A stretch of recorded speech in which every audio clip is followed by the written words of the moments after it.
Ito na mga idol ang pinakaabangan nating laban ngayong araw. Ito ay ang laban ng British-Filipino boxer na si Tom Welland versus Yahir Alexander Solorio Morales. Ito ay bakbakan ng Pilipinas versus Mexico mga idol. Ang Filipino-British dyan mga idol is ang naka-black trunks, tapos ang Mexicano is naka-maroon na trunks na parang naka-glitters na maroon mga idol. Ito pa lang si Tom Welland mga idol is anak ng Cebuana. Proud din ito na may dugong Pilipino mga idol itong si Tom Welland. Kasi ang idol din niya sa boxing is si 8th Division World Champion na si Manny Pacquiao. Kaya pinasok niya ang mundo ng professional boxing. Isa to sa prospect ng Britanya mga idol. Na ina-acknowledge din ng British boxing ang pagiging dugong Pilipino nitong si Tom Welland. Kilala itong si Tom Welland mga idol na itong Filipino-British sa kanyang mga magagandang combos. Ang labang ito pala mga idol is apat na round lang na bakbakan. Ganyan talaga ang laruan itong Filipino-British mga idol. Matutulis ang kanyang mga jab. Aktibo yan sa jab mga idol. Kaya nahihirapang makalapit itong Mexicano.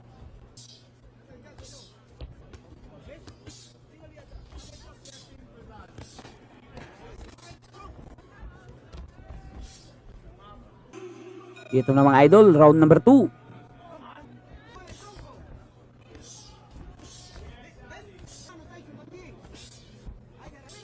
Maingat itong Filipino British sa kanyang mga binibitawang suntok.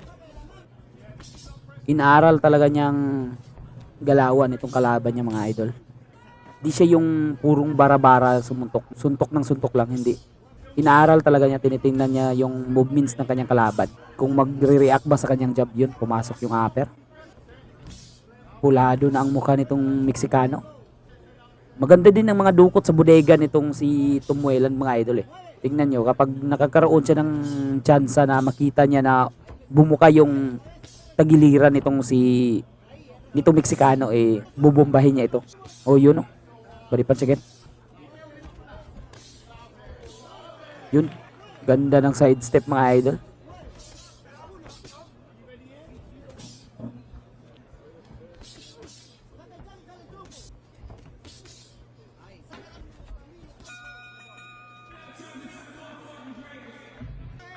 Ito na mga idol, round number 3. Patuloy ang magandang bakbakan dito mga idol. Metodical talaga itong Filipino-British na si Tom Welland. Yung mga galawan mga idol is dilibro mga idol. Parang nalalanta ng mukha nitong Mexicano. Pulang-pula ng mga idol oh. Parang hindi na ito tatagal knockout na ito ni si Tom Welland. Maski nakadepensa kasi itong Mexicano mga idol, pumapasok yung mga suntok niya eh. Nababasag yung depensa. Oh, pati nga yung jab matutulis eh.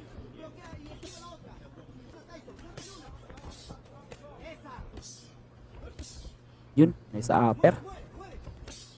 Ang kagandahan dito sa batang ito mga idol is variety of punches yung binibitawan niya. Yun, warning sa low blow. Hindi yung tipong isang estilo lang na isang klase lang na suntok yung binibitawan nito. Yun, body punch na naman.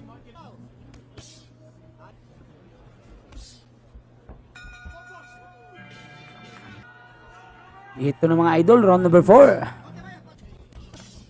Yun, body punch. Sunod-sunod lang yung mga dukot sa katawan ni Tom Welland mga idol. Itong Filipino-British.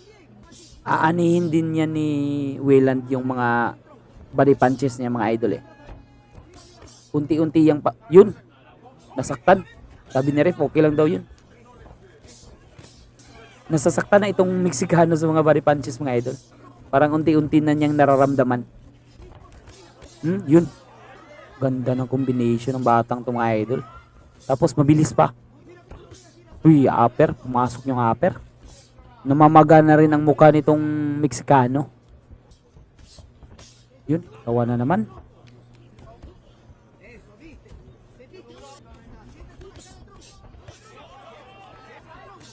Yun upper, pero gumanti itong Mexicano.